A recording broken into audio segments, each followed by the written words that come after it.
ముఖ్యంగా మనం పరిపాలించినటువంటి దేశం యూకే కాబట్టి ఈ యొక్క యూకే నుంచి మనం పార్లమెంటరీ వ్యవస్థ కావచ్చు, అదేవిధంగా సమన్యాయ పాలన కావచ్చు, అదేవిధంగా శాసనసభ నియమ నిబంధనలు కావచ్చు, అదేవిధంగా సింగిల్ సిటిజన్షిప్, అదేవిధంగా క్యాబినెట్ సిస్టమ్, అట్లాగే మనకి పార్లమెంటరీకి సంబంధించిన ప్రివిలేజెస్ ఇవన్నీ కూడా మనం ఏం చేసినామంటే ఈ యొక్క యూకే నుంచి తీసుకోవడం అన్నటువంటిది జరిగింది.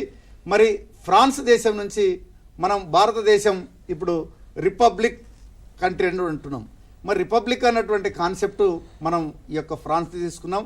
అదేవిధంగా మనకి ఈ యొక్క ఫ్రెంచ్ విప్లవంలో ప్రముఖ పాత్ర పోషించినటువంటి స్వేచ్ఛ, సమానత్వం, సౌభ్రాతృత్వం అన్నటువంటిది మనకి దీంట్లో ప్రధానంగా మనం ఫ్రెంచ్ నుంచి తీసుకోవడం అన్నటువంటిది జరిగింది.